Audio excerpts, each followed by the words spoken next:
बच्चों अभी हम शुरू करेंगे 5वीं कक्षा हिंदी का पहला पाठ, जिसका नाम है किरण। किरण यहां पर सूरज की किरण के लिए प्रयोग किया गया है। ये एक कविता है जिसे लिखा है निरंकार देव सेवक ने। तो चलिए कविता को पढ़ते हैं और समझते हैं।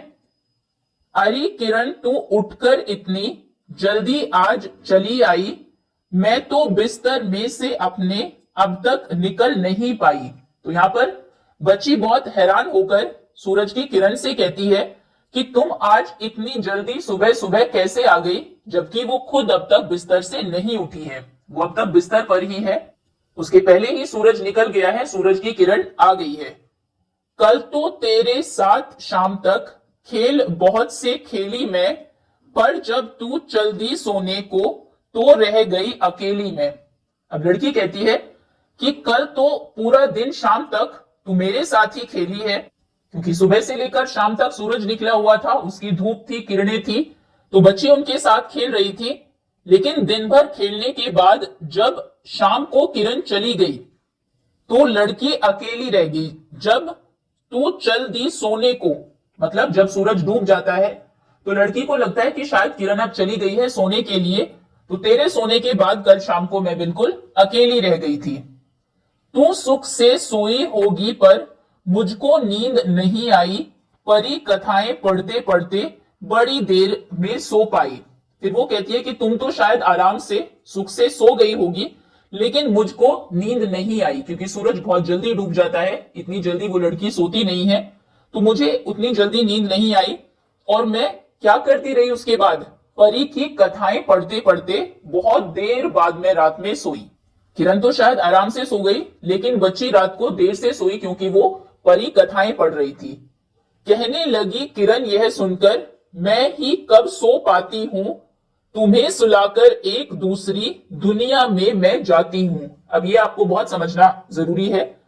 तो उसके बाद किरण मुस्कुराकर कहने लगी, जब उसने लड़की को यह कहते हुए सुना कि तुम तो आराम से सो गई थी, चली गई थी शाम को ही, लेकिन मैं बहुत देर से सोई, तो किरण कहती है कि मैं ही कब सो पाती हूं, मैं भी कहां सोती हूं, मतलब मैं भी नहीं सोती हूं।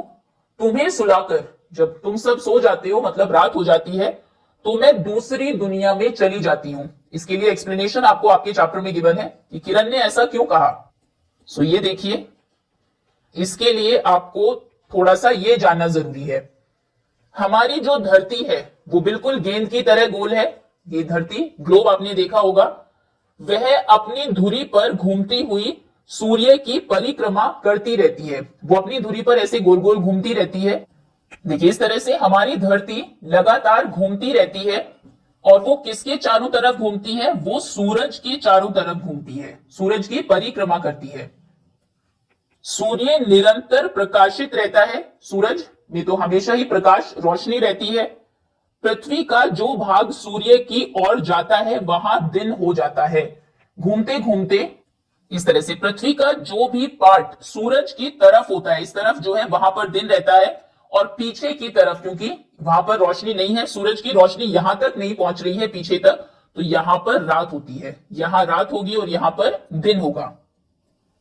ठीक है, चित्र में इसमें अगर इस बत्ती को आप सूरज मान ले और गोलक को इसको पृथ्वी मान ले, तो प्रकाश गोलक के जिस भाग पर पड़ रहा है, या आप अपनी टीचर से भी बोलना, आपके स्कूल में ग्लोब भी मिल जाएगा, कोई एक टॉर्च भी मिल जाएगी, तो यहां पर जिस हिस्से में प्रकाश पड़ रहा है, रोशनी है, वहां दिन है, और दूसरी अंधेरे भाग में, दूसरा जो भाग है अंधेरे वाला, वहां पर रात है।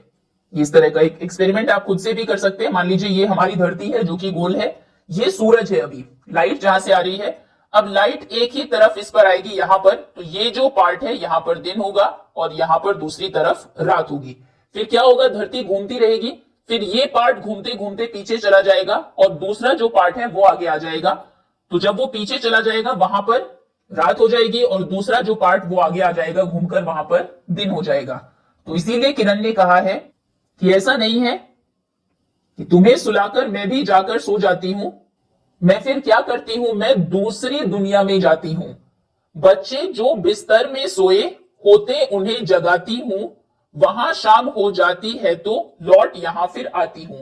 वहां पर जो बच्चे सोए हुए हैं फिर मैं उन्हें जगाती हूं, जब वहां पर दिन हो जाता है तो वहां के भी बच्चे जाग जाते हैं, किरण उन्हें जगाती है। और फिर जब वहां पर शाम होगी, घूमकर धरती क्योंकि लगातार घूमती रहती है, ये पार्ट पीछे जाएगा, तो दूसरा पार्ट जहां पर बचा है वो फिर से आगे आ जाएगा, वहां पर फिर से दिन हो जाएगा।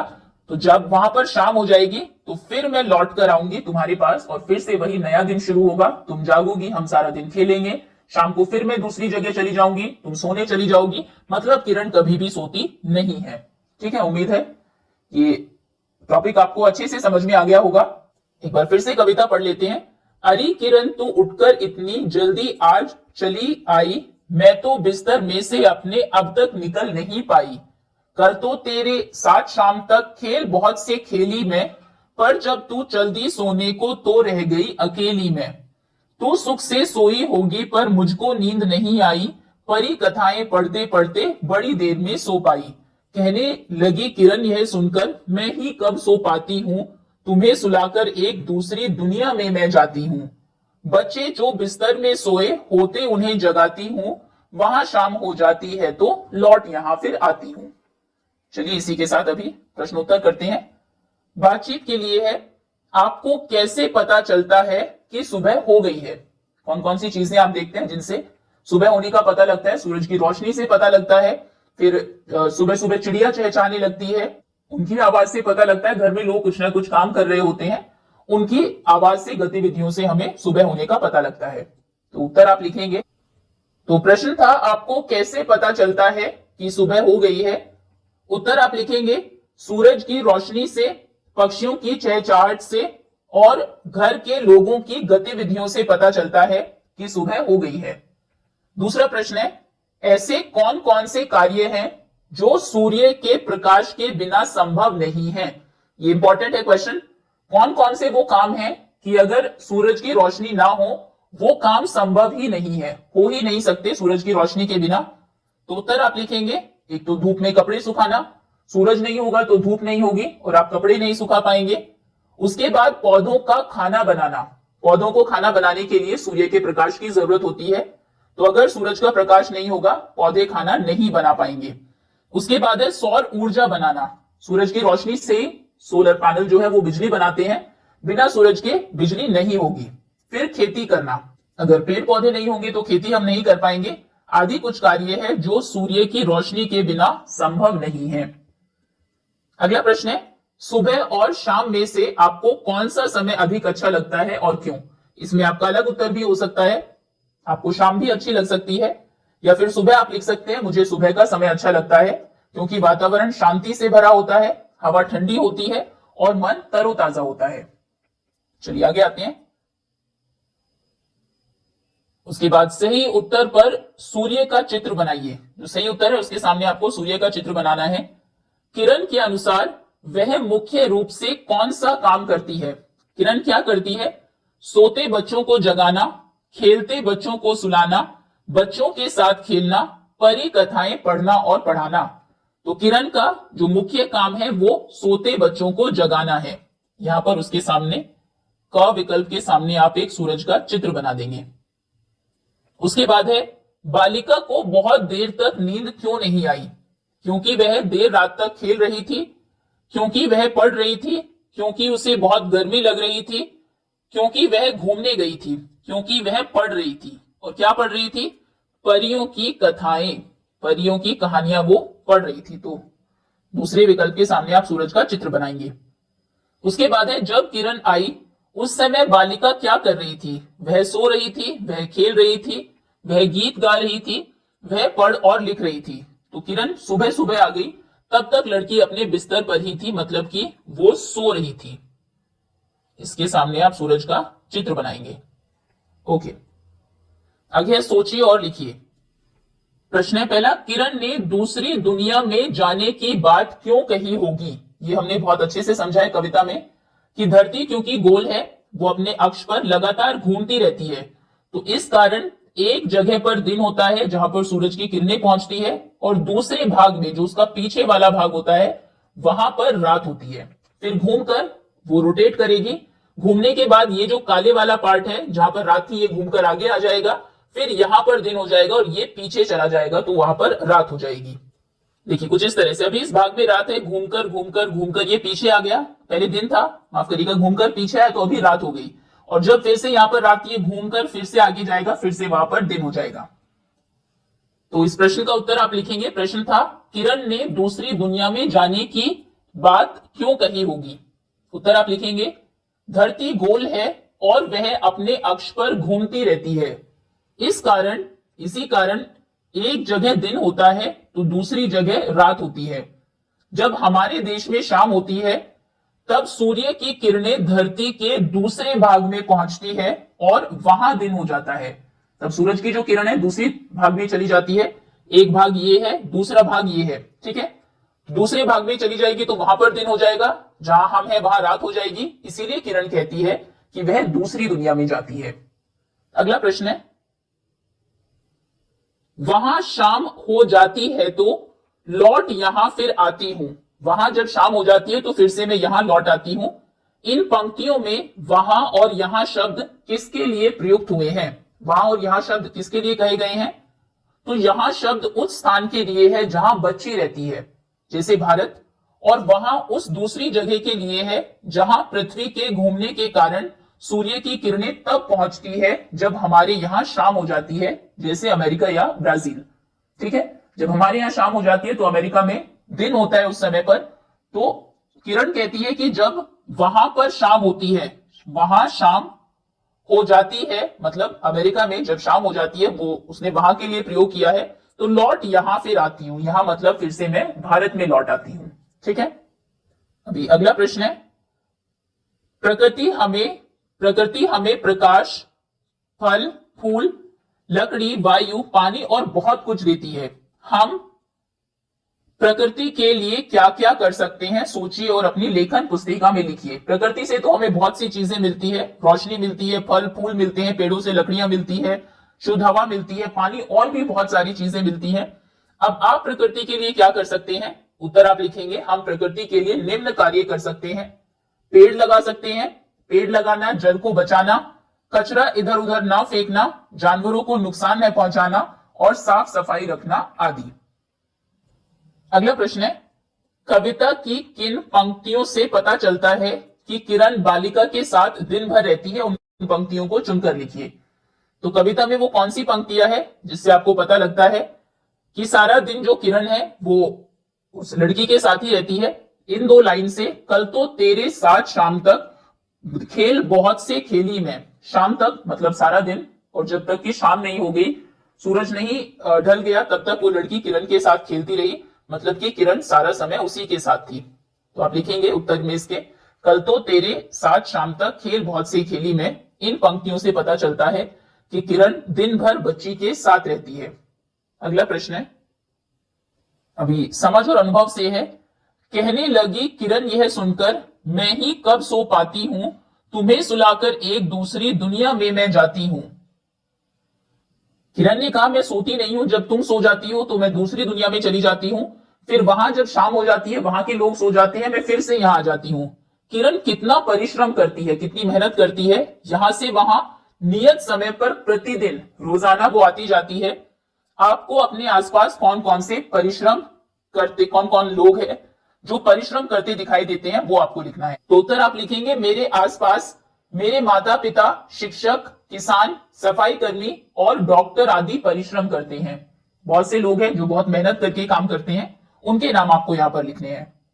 उसके बाद है, वे कौन कौन से लोग हैं जो किरण की भांति आपको जगाते हैं, किरण जैसी जगाती है आपको, वो कौन लोग हैं जो आपको सुबह बिल्कुल उसी की तरह जगाते हैं, आपके साथ खेलते हैं, आपको प्रोत्साहित करते हैं, और उनके लिए आप क्या क्या करते हैं यह भी लिखिए। तो उत्तर आप लिखेंगे, मेरे माता पिता मुझे सुबह उठाते हैं, मेरे दोस्त मेरे साथ खेलते हैं, और मेरे शिक्षक मुझे पढ़ाई के लिए प्रोत्साहित करते हैं।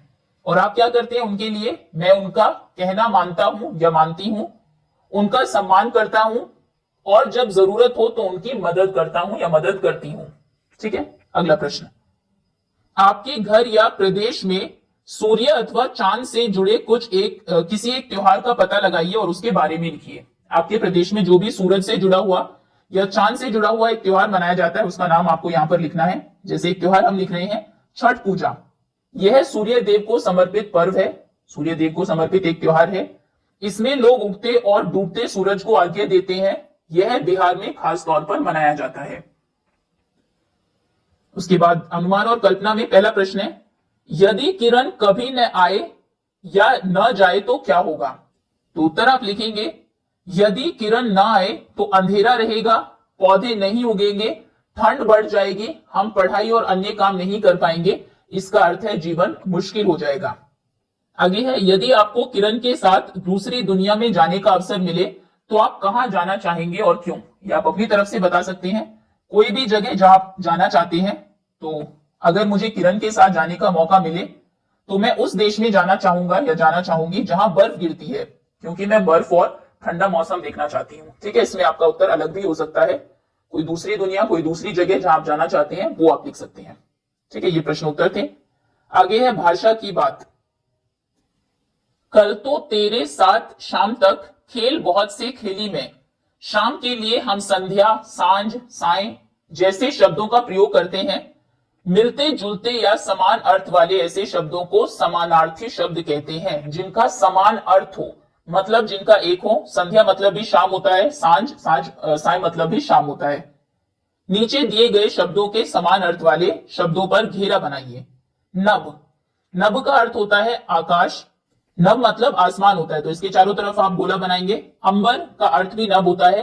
नभचर, नभचर हम पक्षियों को कहते हैं, तो ये नभ का समानार्थी शब्द नहीं है। उसके बाद है हवा। वायु मतलब भी हवा होता है। व्योम मतलब होता है आसमान, तो ये आकाश का पर्यायवाची शब्द है। पवन मतलब भी हवा होता है, तो इन दोनों को आप सर्कल करेंगे। उसके बाद है पेड़। विशाल मतलब होता है बहुत बड़ा, तो ये पेड़ का समानार्थी शब्द नहीं है। वृक्ष मतलब भी पेड़ होता है, तरु मतलब भी पेड़ होता है। फिर है फूल।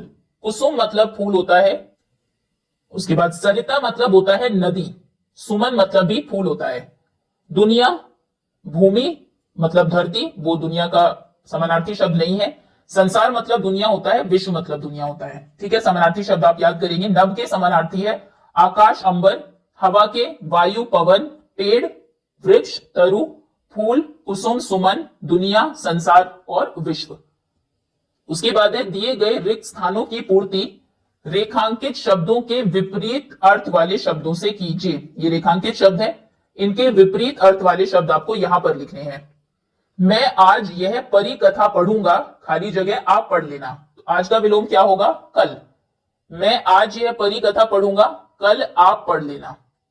उसके बाद है मैं जब तक खेलने के लिए आई तब तक हरिका चली, खाली जगह थी। आई का विलोम होगा गई। मैं जब तक खेलने आई तब तक हरिका चली गई थी। शाम का होता है सुबह। वह सुबह आया और शाम को चला गया। उसके बाद है मेरे जागने और, खाली जगह, जागने का विलोम होता है सोना। मेरे जागने और सोने का समय निश्चित है। ठीक है, इस तरह से आपको रिक्त स्थान भरने हैं। चिड़िया गीत गाती चली, हवा चली, खिल उठे पेड़ सब। इन पंक्तियों को सामान्य बातचीत के रूप में लिखा जाए तो ऐसे लिखेंगे। चिड़िया गीत गाती हुई उड़ रही थी, हवा चलने लगी। हवा के चलने से पेड़ पौधों की पत्तियां भी हिलने लगी, जैसे कि वे प्रसन्नता से झूम रही हो। ये आपने एक पंक्तियों के रूप में लिखा है और यहां पर उनको कविता के रूप में लिखा है। चिड़िया गीत गाती चली, तो आप कहेंगे चिड़िया गीत गाती हुई उड़ रही थी। ठीक है, आप भी सामान्य ढंग से कही गई बात को कविता के रूप में दे सकते हैं। उदाहरण के लिए इन पंक्तियों को पढ़िए। चंद्रमा चमक रहा है, तारे भी चमक रहे हैं, आकाश में प्रकाश ही प्रकाश हो गया है। ये पंक्तियां हैं। अब कविता के रूप में इनको कैसे कहेंगे? चंदा चमका, तारे चमके, चमका सारा अंबर। आप भी सामान्य रूप से कही गई किसी बात को कविता के रूप में लिखने का प्रयास कीजिए। कोई भी बात सामान्य रूप से लिखिए। देखिए, इस तरह से आप लिखेंगे जैसे ये कुछ सामान्य रूप से एक बात कही गई है। हम सबको पेड़ लगाने चाहिए और फूलों को खिलते हुए देखना चाहिए। इससे धरती हरी भरी और सुंदर बनती है। देखिए, इस तरह से आप लिख सकते हैं। पहले कुछ पंक्तियां सामान्य रूप से लिखते हैं। हम सबको पेड़ लगाने चाहिए, फूलों को खिलाना चाहिए, इससे धरती हरी भरी और सुंदर बनती है। हमारे आसपास नदियां, पहाड़ और चिड़िया होती हैं, जो प्रकृति को और भी प्यारा बनाती है। सच में प्रकृति हमारी सबसे प्यारी दोस्त है। तो आप इनको अब कविता के रूप में लिखेंगे। पेड़ लगाएं, फूल खिलाएं, हरी भरी धरती हम बनाएं, नदी पहाड़ चिड़िया प्यारी, प्रकृति है सबसे दुलारी। ओके, नेक्स्ट आगे है आपकी बातचीत। कविता में बालिका किरण से बात कर रही है। यदि आपको भी नीचे दिए गए विकल्पों में से किसी से बात करने का अवसर मिले, मौका मिले, तो आप किससे बात करना चाहेंगे? अपने चुने हुए विकल्प के सामने सही का निशान लगाइए। जिससे भी आप बात करना चाहेंगे उन पर आपको सही का निशान लगाना है। मान लीजिए किसी वृक्ष से आप बात करना चाहेंगे, चांद से करना चाहेंगे, और हम तितली से करना चाहेंगे, और बादल से करना चाहेंगे। ठीक है, अपने सहपाठियों के साथ चर्चा कीजिए कि आप इनसे क्या बातचीत करेंगे, और फिर इस बातचीत का अभिनय, एक्टिंग भी आपको करनी है। इन्हें भी जानिए, ये हम पहले कर चुके हैं। जब हमने कविता पढ़ी थी तभी हमने इसको जान लिया था। इसके लिए एक वीडियो का लिंक भी आपको गिवन है, यहां पर जाकर आप और ज्यादा इसके बारे में जान सकते हैं। पुस्तकालय एवं अन्य स्रोत, आपको ज्ञात भी होगा सुनीता विलियम्स भारतीय मूल की अमेरिकी अंतरिक्ष यात्री हैं। शिक्षक एवं अभिभावकों की सहायता से आप सुनीता विलियम्स के बारे में पुस्तकालय और अन्य स्रोत से जानकारी एकत्रित कीजिए। ये आपका काम है। इसी के साथ पाठ खत्म होता है। उम्मीद है आपको अच्छे से समझ में आ गया होगा। Thank you so much for watching.